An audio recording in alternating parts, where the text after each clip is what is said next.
Typically in Throwback Thursday, we bring you the history deep in the Rio Grande Valley. But what about those that study that history? In this week's report, Cameron County Historical Commissioner Eugene Fernandez shows us how historians are being lost in history.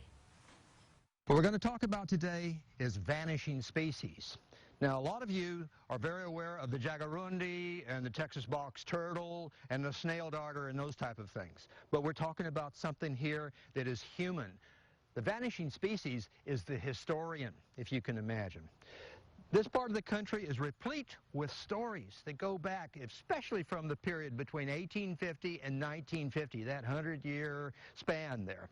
Going back into time, there are people that carried that tradition, the oral tradition, and they spread those stories on back porches on summer evenings and chats in barbershops and whatever. Unfortunately, that particular breed is just about gone. We're talking about the likes of William Neal. In particular, let's stop right there. William Neal was the first real certified historian of this area. He came into this part of the country in 1834. That's 2 years before Texas independence. And he died right about the end of the 19th century, almost at 100 years old. So you can imagine the tales that he had and the things that he saw during the formative years of South Texas. Going up beyond William Neal, we have people like Harbert Davenport, an extremely devout historian. Now, he was the president of the Texas Historical Association for the state of Texas, and he was based right here in Brownsville.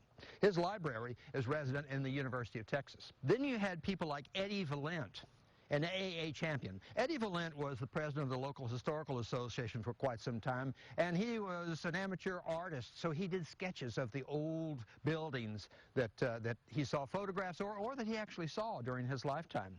AA champion is another story. AA champion was a person who devoted his life to a grand hobby. It went much more than a hobby of history.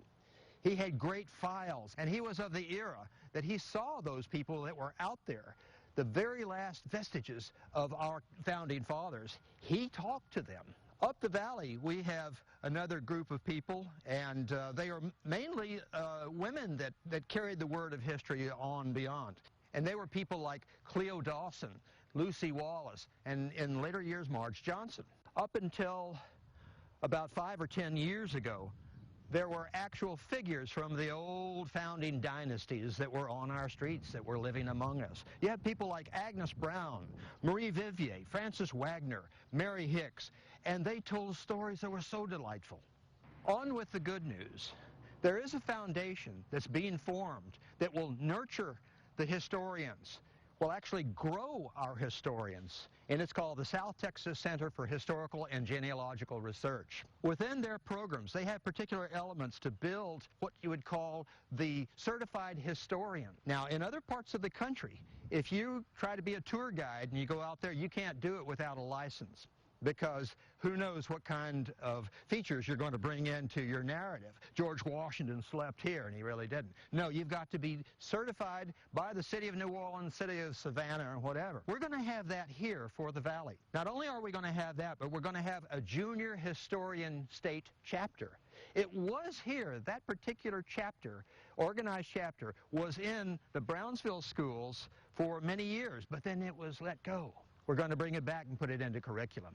We're also going to have lectures from people who have bits and pieces of our history. Now, this will be pumped back into the history that we have and grow the future generations to carry this message forward. For KVEO News, I'm Eugene Fernandez.